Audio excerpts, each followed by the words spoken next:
What's up, Balls Deep fam? To another edition of Balls Deep with Devin and Javon, where we dive balls deep into the hottest stories in sports. It's your boy Devin here with another breakdown. As for today, I will be breaking down the NFC East, primarily because I don't want to be influenced by next week by all means. So for those that don't know, the Dallas Cowboys are on Hard Knocks this year, and that premieres Tuesday.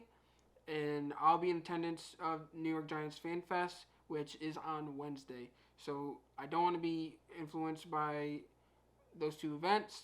I don't want those to cloud my judgment for this breakdown.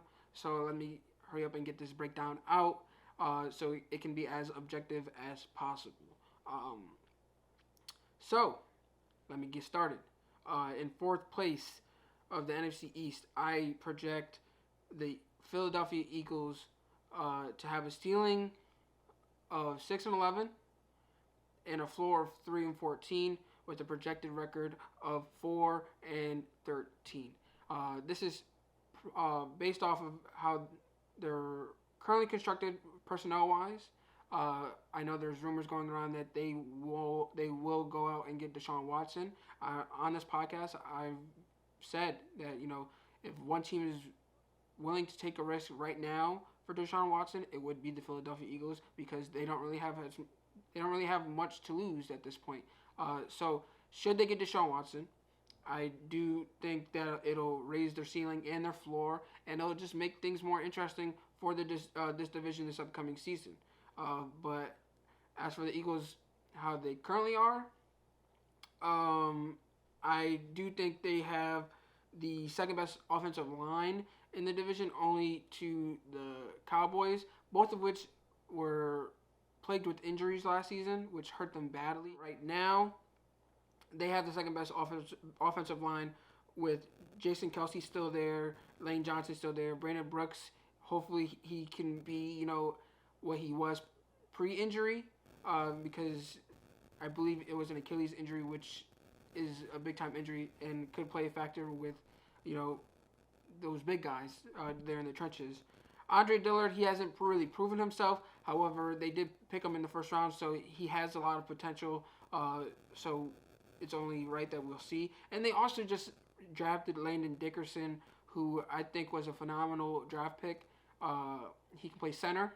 He can play guard. Wherever you need him, he's versatile, and he proved himself in the SEC to be one of the best offensive linemen when healthy in college football. As for the Playmakers in the division, I have them ranked 4th. I'm a huge fan of Devontae Smith. I do think he's a phenomenal player, and he's going to make a huge impact for that offense. However, I don't think he solves all their problems. Outside of Devontae Smith, they have Jaylen Rieger, who they drafted in the first round last year. He was, plagued with injuries his rookie season. Didn't really get to prove why he was drafted where he was. And he has a chip on his shoulder. He's going to come out and, try to prove people wrong or prove himself right in that aspect. They have Travis Fulgum, who has stepped up in, I believe, the past 2 seasons. He's a solid receiver, but I don't think in terms of receivers or receiver groups that ranks atop of the division or even 3rd in the division. Then as for the running backs, they have Miles Sanders. I'm a huge fan of Miles Sanders. Have been since he came out of Penn State. However, they haven't really utilized him the way that they should.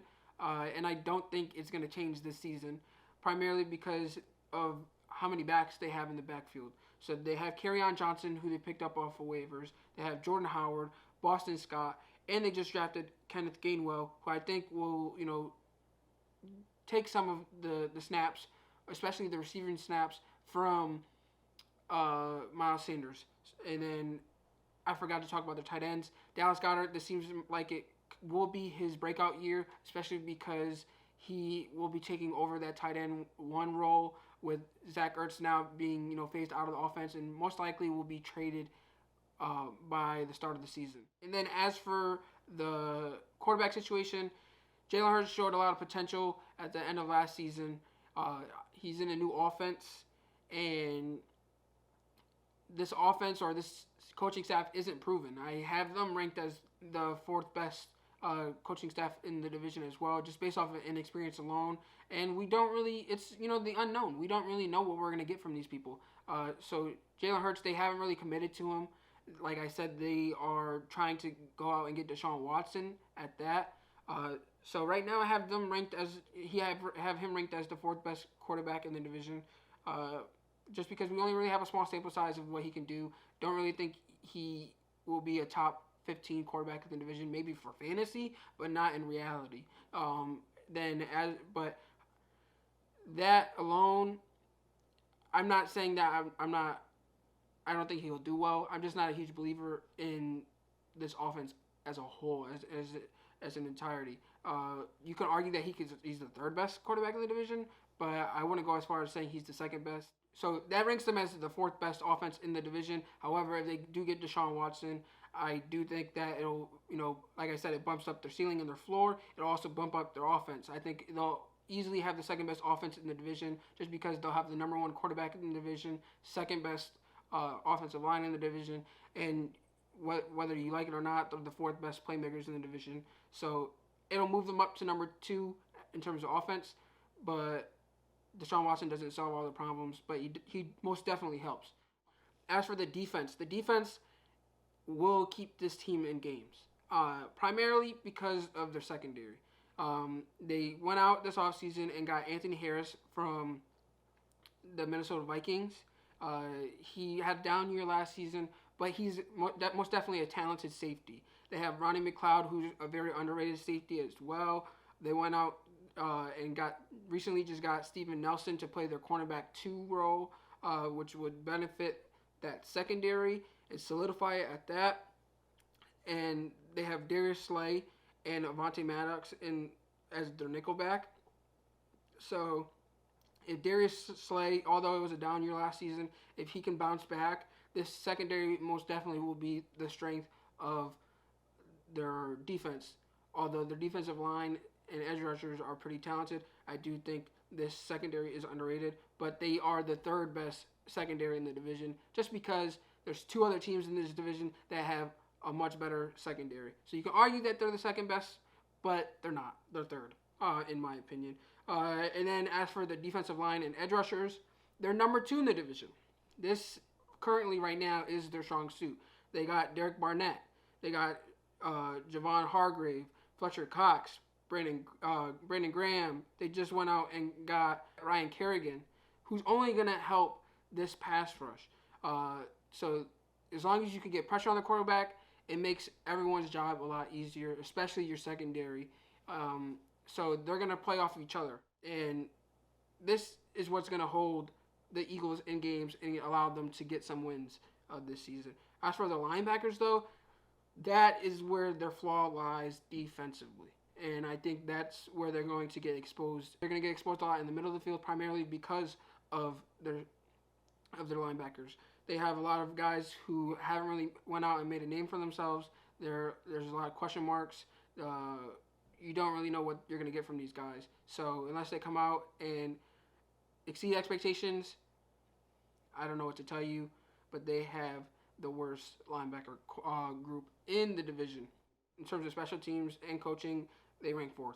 That brings me to number 3 in the division, which is the reigning NFC East champions, Washington football team.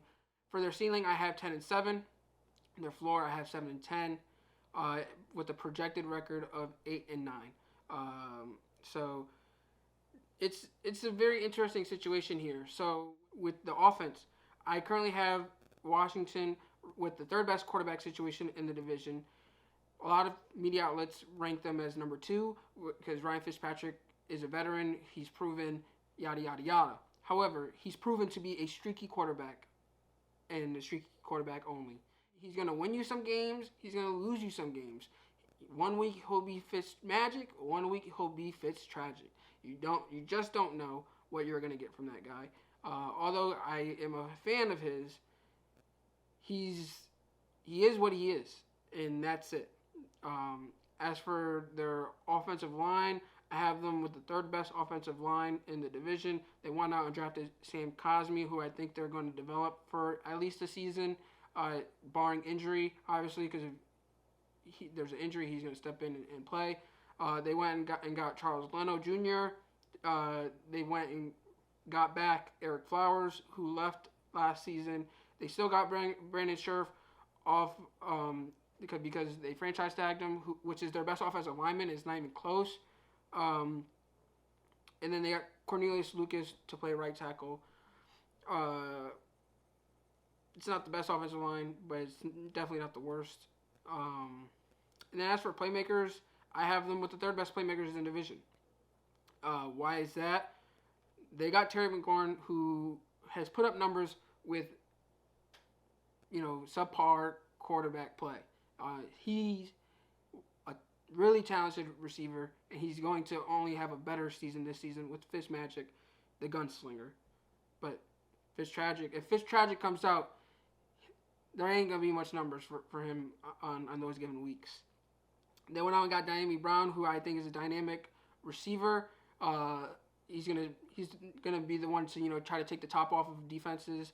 And they went out and got Terry McLaurin's best friend from college, his roommate, Curtis Samuel. Curtis Samuel is he's a weapon. You could utilize him all over the field, and this coaching staff most definitely knows him from coming over from Carolina. And they got Tony Gibson. Tony Gibson, he had a really good season last season, and I'm expecting him to continue that as well. Logan Thomas, he's transitioned from quarterback to tight end, and he seems to have figured it out at tight end. And I think he's only going to get more opportunities now with Fitzpatrick, who is more of a passer, and especially deep down the field in comparison to Alex Smith and all the other quarterbacks that they had last season. As for defense, is the strong suit. Many people, rank them as number one. I, however, disagree. But for the sake of this breakdown, I will concede, and I'll say that they have the best defense in the division. Defensive line and edge rushers, there's no question they have the best in the division. They might have one of the best in the league at that. They have Chase Young, they have Deron Payne, Jonathan Allen, Montez Sweat, all first-round picks. And that's not even it, because they have depth at that. So that's a crazy front four. You get to the passer, you make everyone's job easier. I said it earlier, and I'll say it again. So I'm not going to continue with that. They have a lot of young studs on that defensive line, and I think it'll continue to transition to this upcoming season, especially with the coaching staff that they have with Jack Del Rio, Ron Rivera, two great defensive minds. They definitely have the best coaching staff in the division. I just want to put that out there. But having those two great defensive minds plus this talented front four, it's going to result in numbers and production, barring injury, and that's why they're number one for the defensive front. As for their secondary, I have them ranked number 2 in the division.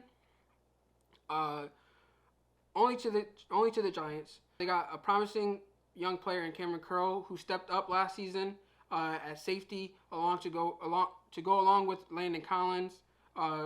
He hasn't performed up into that big contract that they signed him to, but he's still a talented safety. So hopefully he can get back to that, his best year of play, so they can even be a better secondary at that. But they went out this offseason and got William Jackson III to play their cornerback 2, and they got Kendall Fuller to play their cornerback 1. He returned to Washington as well. And then for their nickelback, they got Jimmy Moreland. And they even have a rookie in Benjamin St. Just, who I think is underrated and might just sneak in to that starting lineup. So as for their secondary, I do believe that they have the second best secondary in the league. Not in the league, in this division. But as for their linebackers, I have them ranked third. Jamin Davis is an athlete. He's going to be all over the field, and I believe that he'll make this defense better. However, John Bostic, he had a down year last year. He's only seems to be progressing downwards. So as a group, as a collective, I just believe they are third in the division. But they do have the number one defense in the division, according to many, which will carry them to victory. As for special teams, the Washington has the third best kicker, the second best punter, the second best returner, and I already said it. They have the first best coaching staff in the division. So they have a lot of promise, but what's working against them is that schedule. So just stay tuned for that one. But the streakiness of their offense will rely on Ryan Fitzpatrick, and he is what he is. So you don't know what you're going to get from that team. And it doesn't seem like a lot of good stuff is coming out of that training camp. Ron Rivera seems to be frustrated with the fact that these guys aren't getting vaccinated, and he is obviously coming off of having cancer, so he's immunocompromised. So with everything going on in the locker room and the schedule working against them, I just don't think that they'll finish first like many project them to, because a lot of people are projecting them to win the division, or this next team that I'm going to mention, which is the Dallas Cowboys, who are finishing second in the division with a ceiling of 11-6, a floor of 8-9, but a projected record of 9-8. Primarily because they have the first best offense in the division, and it's not even close. Especially if Dak Prescott can come back to what he was pre-injury. He was on track to have a record-breaking season last year. Although the Dallas Cowboys still stunk when he was there, so a lot of people seem to forget that. Yeah, they had a great offense last year, but they were scoring 40 and giving up 45. So they were still losing when he was at quarterback. I mean, the only game they seemed to have won was the Atlanta game, where Atlanta should have won, but they blew it. So a lot of people seem to forget that. But in terms of quarterback, he is the best quarterback in the division. Offensive line, barring injury, they have the best offensive line in the division. Yes, they're getting up there in age, and yes, durability seems to be an issue. However, they were injury plagued last season, and when healthy, they are the best offensive line in the division. They have Tyron Smith. They have Lyle Collins, Zach Martin, who's by far their best offensive lineman. They got Connor Williams, who played well last season, and it was overshadowed by the fact that they were injured all across the line. And then they got Tyler. I don't want to butcher his last name, but Baez from Wisconsin. I was a huge fan of him coming out of Wisconsin. So I'm expecting him to have a good season this season, with barring injuries. As for playmakers, not even question, they have the best playmakers in the division. Mari Cooper, Michael Gallup, CeeDee Lamb, Zeke, and Tony Pollard. So their tight ends are not really, big. They got Blake Jarwin and Dalton Schultz, but it doesn't really matter when you have everyone else I just named. So Zeke dropped 10 pounds. He's expected to, bounce back, especially with Dak being under center. It takes a lot of pressure off of his shoulders. But in terms of receivers, they very well might have 3 1,000-yard receivers this season. But I'm expecting a big year from CeeDee Lamb. He was arguably the best receiver in the draft last season. I mean, many argued whether it was him or Jerry Jeudy. He shouldn't have fell to the Cowboys, but the fact that he did, he's going to prove why you take best player available in the draft, and he'll prove that this season. He had a really good rookie season last year, and that was with playing primarily with Andy Dalton and company. Dak Prescott, he was only able to play, I believe, 4 or 5 games or 4.5 games with him. So expect big things from this Cowboys offense, but their downfall is defense. And there's not one part in particular, but there's one part in particular that is the strength of their defense, and that is their linebackers. I'm a huge fan of the linebackers. And I think they have the best linebacker group in the division. With drafting Michael Parsons, who is versatile, you can use him as an edge rusher, you can use him inside, you can use him outside. He can do it all. He's a phenomenal athlete. So Michael Parsons, I think, is the best linebacker of their group. But then you got Jalen Smith. He had a down year last year. I think it was primarily due to schematics, but with shifting back to a 4-3 defense under Dan Quinn, I do think he'll bounce back and show what he was the year prior. They also have Leighton Vander Esch, who is a tackling machine. I've said it when he was drafted. He reminds me of Sean Lee, and I think that's exactly who he is. So unless they trade him, they have him, and I think he's a tackling machine. And his rookie season, he seemed to be all over the field. So hopefully he can get back to that. If not, then we shall see what the Cowboys decide to do with him. They also drafted Gerbil Cox, who I thought was a good late to mid-round draft pick out of LSU. He's good in coverage, and he definitely will be, all over the field as well, should he get playing time. And interesting take here, they have Kean O'neill. So Dan Quinn coming from Atlanta, drafting Kean O'neill. He went out and picked up Kean O'neill in free agency, and they seem to have him, marked as a linebacker. So I don't know what they plan on doing there. It reminds me of, Mark Barron. It gives me Mark Barron vibes. But I don't know what to expect from Kean O'neill, especially coming off of multiple injuries. For their linebackers as a group, they're definitely number one in the division. As for their defensive line, I have them ranked as the fourth best defensive line in the division. And that's primarily because outside of DeMarcus Lawrence, who do they have? Like, their second best pass rusher last year was Alden Smith, who's gone. They have Randy Gregory, Neville Gallimore, who has promise, has potential, but he hasn't really proven himself in the league as of yet. But yeah, who else do they have out of DeMarcus Lawrence? Nobody. And he himself had a down year last year. As for the secondary, this is also a weak point in their team. However, it shows more promise to me than their defensive line. Now, why is that? Trevon Diggs, he had a good rookie season, and they went out and They went out and picked up DeMonte KZ and Malik Hooker in free agency, both who have promise.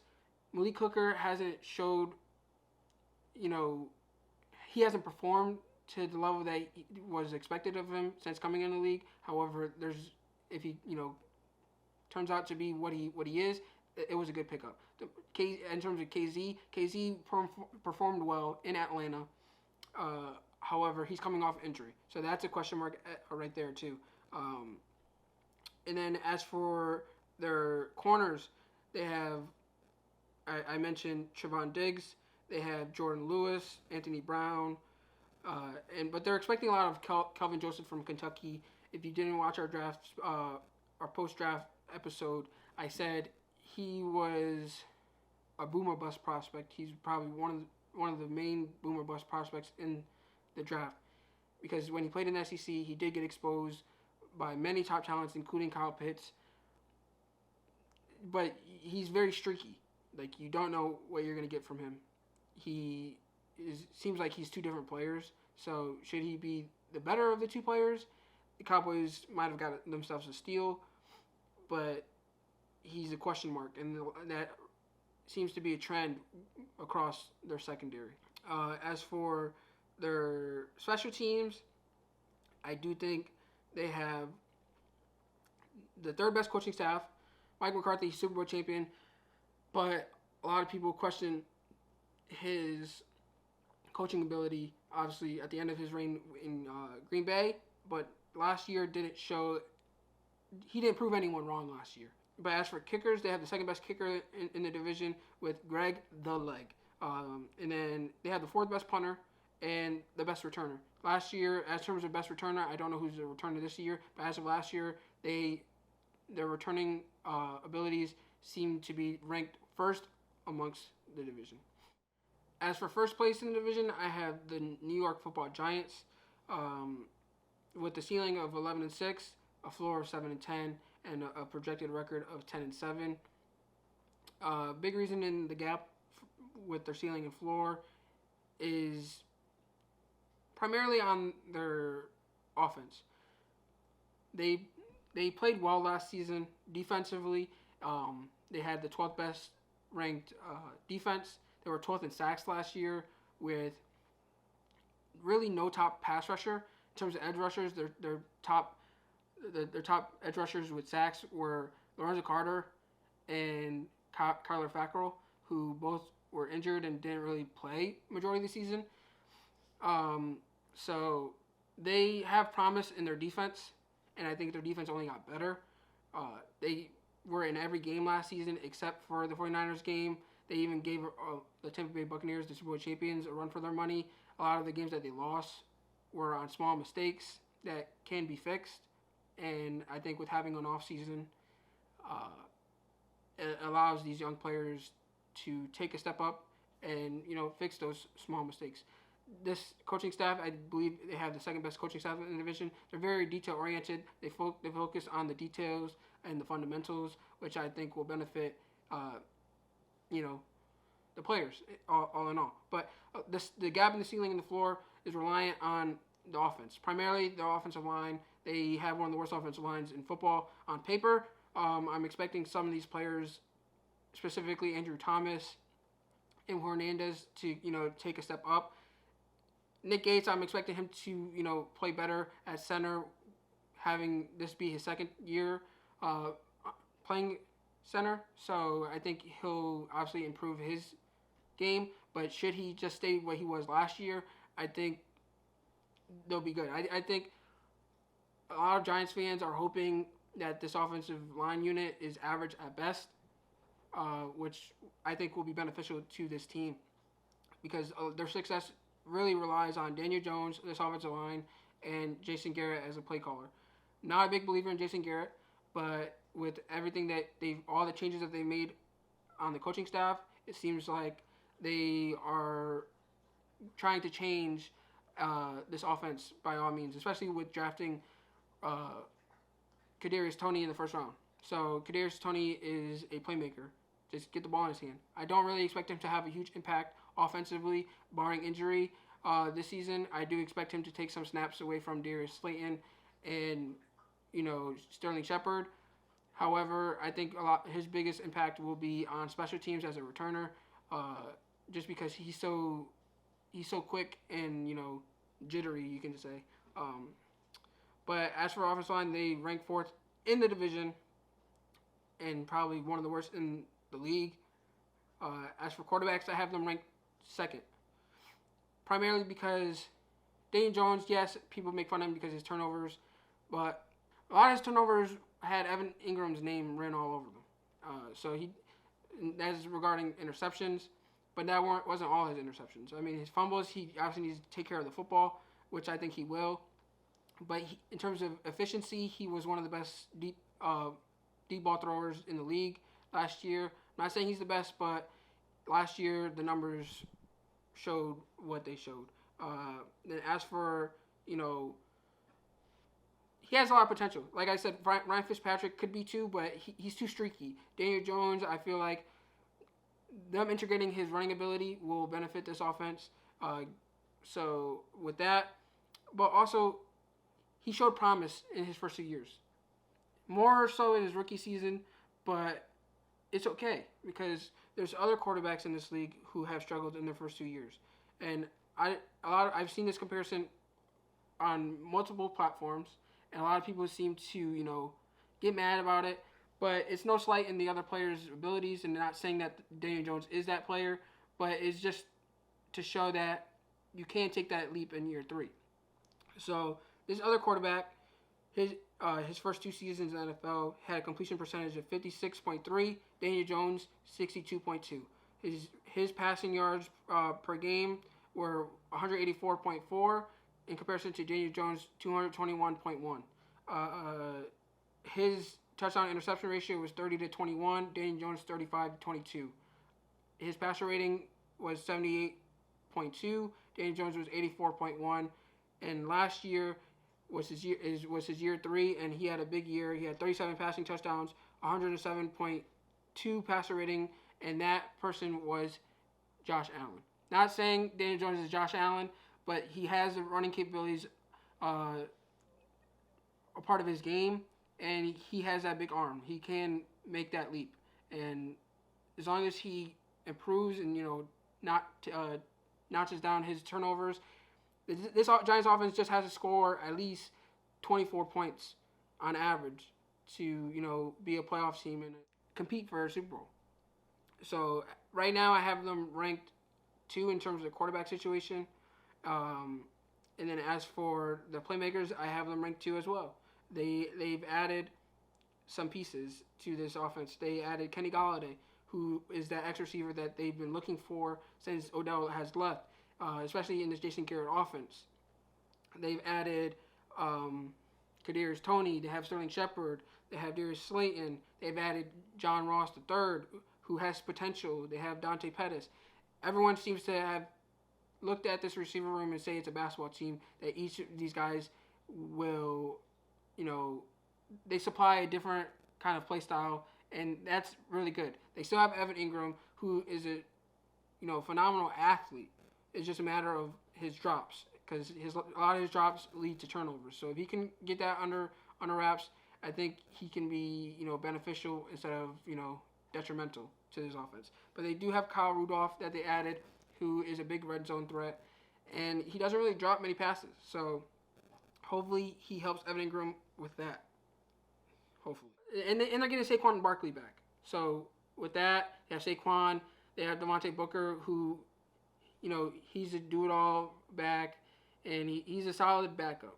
I'm not saying he's a great backup, but he's a solid backup. And he has some impact on special teams. So that was a solid addition as well. As for the defense, they have the second best defense in the division. In terms of their secondary, they have the best secondary in the division. It's not even close. They have the trio at safety in Logan Ryan, Gerbil Peppers, Xavier McKinney. Xavier McKinney, he was injured. Well, he had a lot of promise and a lot of expectations going into last year. He was injured for a majority of the season. But when he came back, he made an impact. And a lot of people are waiting for that to transition to this year. And he's going to be that ball hawk. And when the Giants decide to go, one safety high, he will be that guy. Just look at his impact that he had on the Bama defense when he was there, especially with his versatility. As for corners, they have James Bradbury. He was a top 5 corner in the league last year. He's a top 10 cornerback in the league, period. He's, borderline top 5, according to some. So they went out and got him a cornerback 2 in Adoree Jackson. Now that allows Patrick Graham, who's a great defensive mind, to play more man. Last year he wanted to play more man, but the personnel didn't allow him to. And mind you, we had the 12th best defense, borderline top 10, with just playing zone and him, trying to cover his holes in his defense. Then they have Darnay Holmes, and they went out and drafted Aaron Robinson, who can play inside and out, but that slot cornerback competition will be interesting. I'm expecting it to be Darnay Holmes. But that secondary, can't forget Love, his versatility. He can play safety, he can play corner, he can do it all. That secondary is definitely first in the division. As for linebackers, I ranked this linebacker, their linebackers second in the division, primarily because of Blake Martinez. He was an all-pro snub, in my opinion. He's a tackling machine. He's a leader of that, that defense. However, I'm only putting them at 2 because of Blake Martinez. Behind Blake Martinez, it's very questionable. Tay Crowder, he showed promise, but you don't really know if he's going to take that jump. They have Reggie Ragland, who he's been subpar at best. He's played on winning teams, championship teams, so hopefully he can add some veteran leadership to there as well. But this ranking is solely just on Blake Martinez. As for their defensive line, I have them ranked 3rd. And I wanted to rank them 2, but I just couldn't. The Eagles and the Washington football team were just better. They have Leonard Williams. They have Dexter Lawrence. They've added, Azeez Ojulari, who I think is going to have a huge impact. Look out for him for defensive rookie of the year this year. They're getting Lorenzo Carter back, who was expected to take that jump last year, and he played really well when he was on the field until he got injured in that Dallas game. So I'm expecting him to, take that leap. He's coming off an Achilles injury, so it's very scary. However, it seems like he hasn't really got any setbacks based off of the news coming out of training camp. And then they got Danny Shelton, who I think was a very underrated signing. They lost Dalvin Tomlinson, which was a big loss to that team. However, I do think that Danny Shelton, although he can't do exactly what Tomlinson did, but he can, do some of what he supplied to this defense. And I think he was an underrated signing. And can't forget about B.J. Hill. And as for special teams, I said they had the second best coaching in the division.